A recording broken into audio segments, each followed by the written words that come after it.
You rarely hear about it on the news, but suicide is the third leading cause of death among teens and young adults. Here in the Tennessee Valley, almost every school in every county has been affected by suicide in recent years, but it remains a word rarely spoken in public. Now, Heritage High School in Catoosa County has lost 2 young men in the past year, and their families and friends say it's time to talk about it. Tonight, how they're spreading the word about young lives unfinished. At Heritage High School, everywhere you look there are reminders. Posters, sticky notes, and t-shirts offering encouragement. It's a student-led reaction to 2 tragic deaths within 6 months. Last March, 16-year-old Ethan Gerals took his own life. 6 months later, 15-year-old Nathan Leal did the same. Both solid students, both talented musicians. Both apparently heartbroken over failed relationships. Fellow students mourn lives unfinished and want to lift up teens who may be considering permanent action in the face of a temporary problem. That's why family members of both young men are doing what suicide survivors rarely do. They're speaking about their loss publicly in hopes of reaching parents and children. If there's a means of educating others, if there's a means of erasing the stigma, we need to do that. It's happening in our world, and we've got to erase the shame and talk about it. Kim Stone's son, Nathan, displayed none of the symptoms and warning signs parents are told to look for. And so it was a pretty quick decision that I think he made, and very quickly executed within a matter of a couple of hours. Kim believes her son overreacted to a breakup and didn't feel comfortable sharing his sorrow.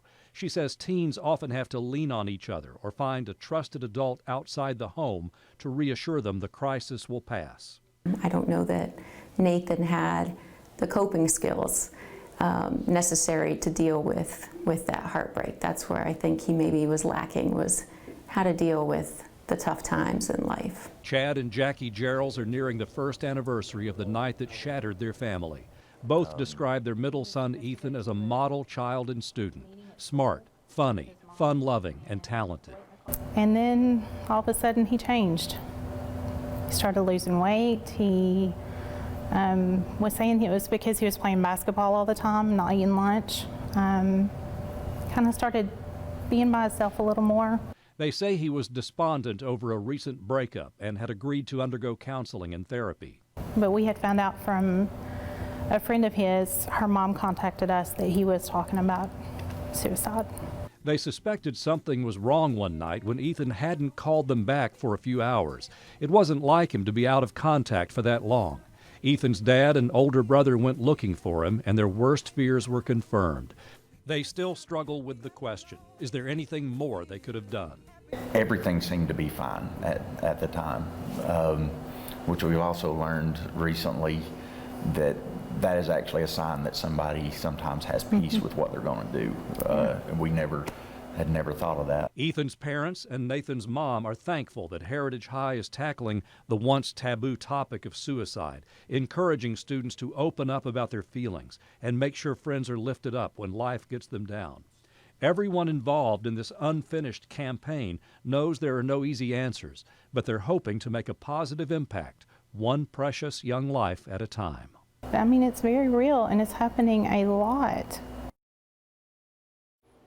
Now, both families say they're able and willing to speak to any and all youth groups at schools and churches to share their story, and I can help you get in touch with them. And we have resources on suicide awareness and prevention, the phone numbers to call, the websites to look for on our website, and that's at the end of the story you just saw. So much to learn from parents and family members, and I know you're grateful they were willing to share and tell their story. Very courageous, and certainly it's hard for them to talk about, but we've had so many recently they felt the need to do so, and we appreciate them.